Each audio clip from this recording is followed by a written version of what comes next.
Good morning बच्चों, कैसे हैं आप? बच्चों हम पढ़ रहे थे आपकी जो बुक है वेदांत, उसका पार्ट 3 अतीत में दबे पाप, जिनके लेखक हैं ओम खान। तो कल की क्लास में बच्चों मैंने आपको बताया था कि जो मेसोपोटामिया है वहां पे मोहनजोदड़ो में बहुत ही शिलालेख मिले थे, जिनको क्या कहा गया, महंगो शब्द दिया गया। आइए इस चैप्टर को हम कंटिन्यू करते हैं।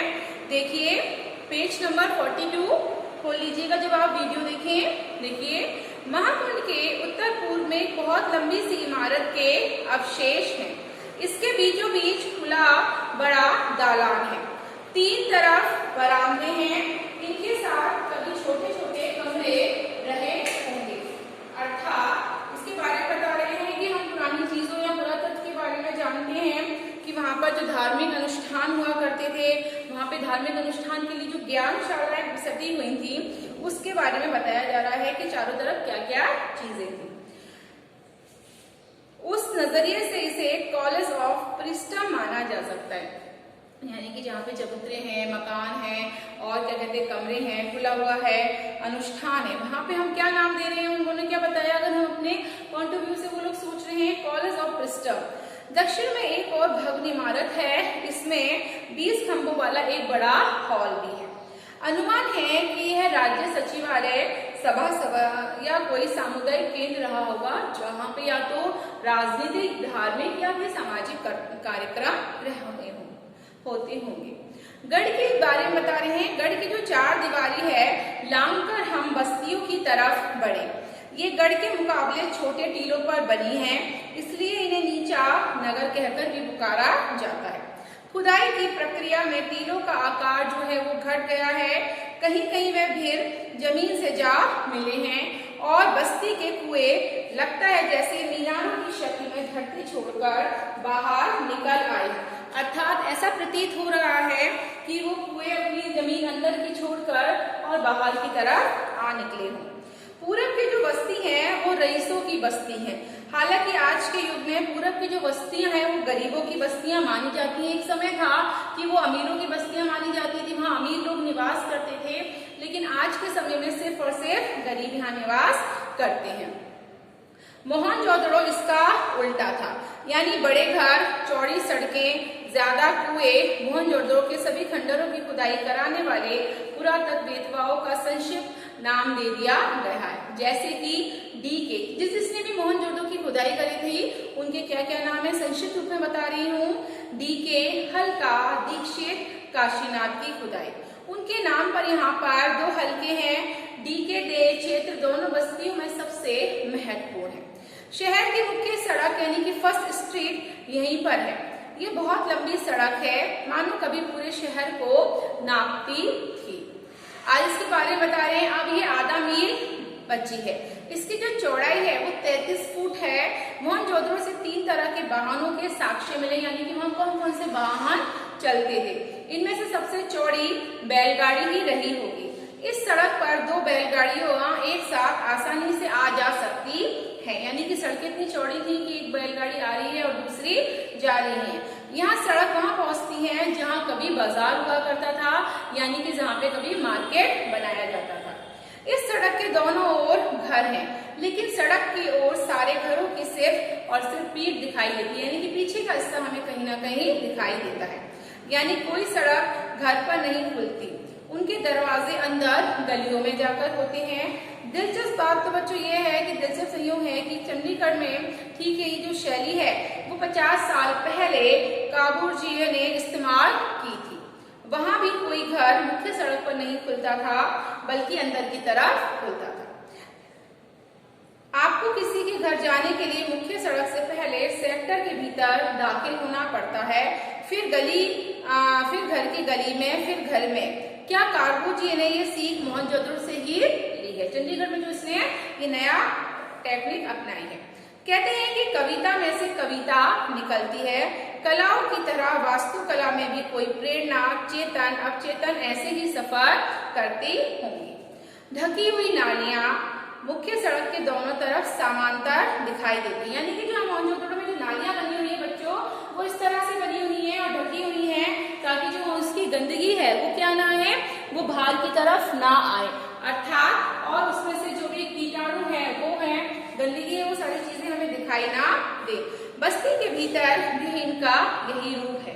हर घर में एक स्नानघर हुआ करता था। घरों के भीतर से पानी या मैल की जो नालियां हैं बाहर हौदी तक आती हैं और फिर नालियों के जाल से जुड़ जाती हैं। कहीं कहीं वे खुली हैं पर ज्यादातर बंद है। स्वास्थ्य के प्रति मोहनजोदड़ो के बाशिंदों के सरोकार का ये बेहतर उदाहरण है। बस्ती के भीतर छोटी सड़कें हैं और उनसे छोटी गलियां भी हैं। छोटी सड़कें 9 से 12 फुट तक चौड़ी हैं। इमारतों से पहले जो चीज दूर से ध्यान से खींचती है, हमारा ध्यान खींच रही है, वह है कुओं का प्रबंध। यानी कि वहां पर मोहनजोदड़ो में कुओं का जो प्रबंध था बहुत ही कैसा था, निराला था, बहुत ही अलग देखने को मिलता है।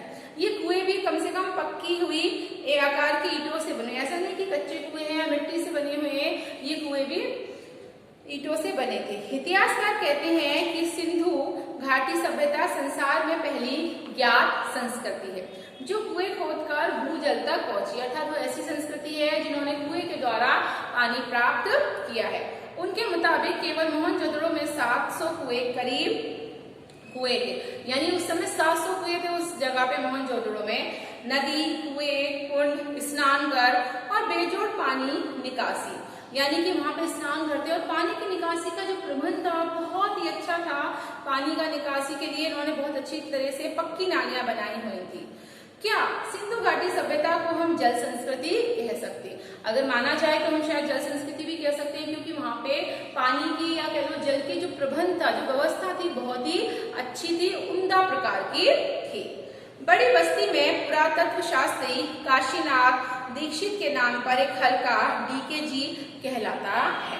इसके घरों की जो दीवारें हैं ऊंची हैं बच्चों और बहुत ज्यादा मोटी है, साथ में मजबूत भी हैं।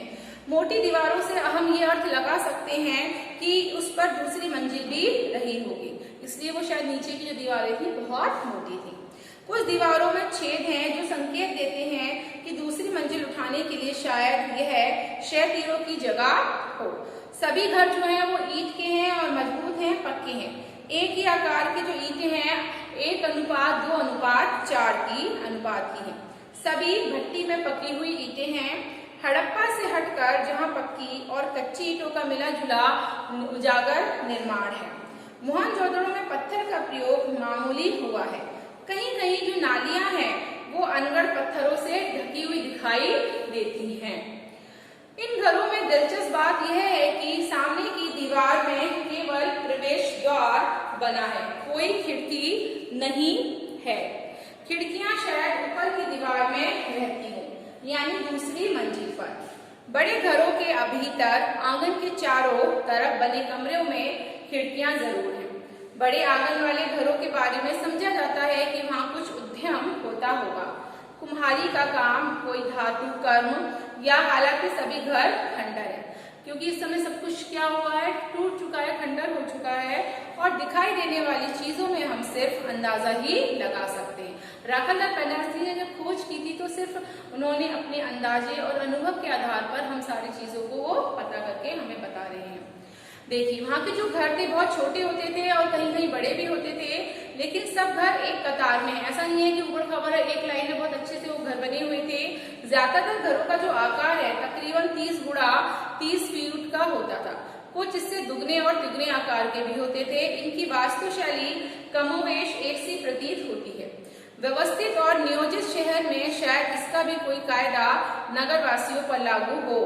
एक घर को मुखिया का घर कहा जाता था। इसमें 2 आंगन और करीब 20 कमरे हुआ करते थे। डीकेबीसी हल्का आगे पूरब में है। दाढ़ी वाले याजक नरेश की मूर्ति इसी तरफ के एक घर से मिली थी। डीकेजी की मुख्य सड़क पर दक्षिण की ओर बढ़े तो 1.5 फरांग की दूरी पर HR हल्का है। सड़क उसे 2 भागों में बांट देती है। ये हल्का हेरडर हरग्रीव्स के नाम पर है, जिन्होंने 1924 से 25 में राखालदास बनर्जी के बाद खुदाई करवाई थी। यहीं पर एक बड़े घर में कुछ कंकाल भी मिले हैं, जिन्हें लेकर बहुत सारी किंवदंतियां हैं या कहानियां भी हैं।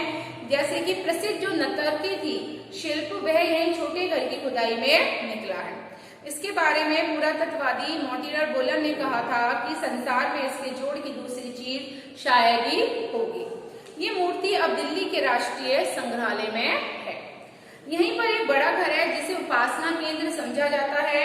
इसमें आमने सामने की 2 चौड़ी सीढ़ियां ऊपर की मंजिल की तरफ जाती हैं।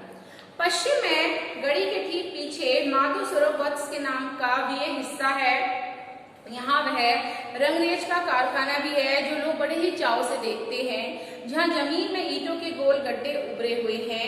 अनुमान है कि इनमें रंगाई के बड़े बड़े बर्तन रखे जाते होंगे। 2 कतारों में 16 छोटे एक मंजिला मकान है। एक कतार मुख्य सड़क पर है, दूसरी पीछे की छोटी सड़क की तरफ है। सब में 2-2 कमरे हैं। स्नानघर यहाँ पर सभी घरों में है। बाहर बस्ती में कुएं सामूहिक प्रयोग के लिए हैं। ये कर्मचारियों या कामगारों के घर में रहे होंगे। मोहनजोदड़ो में कुओं को छोड़कर हमें ऐसा लगता है कि जैसे सब कुछ चौकोर या फिर आयताकार हो। नगर की जो योजना है, बस्तियों, घर, कुंड, बड़ी इमारतें, ठप्पेदार मोहरे, चौपड़ का खेल, गोटियां, तोलने के बाट आदि सब यहाँ हमें प्राप्त होता है। तो बच्चों, आज आपकी क्लास यहीं तक होगी। कल इस क्लास को हम कंटिन्यू करेंगे। Thank you.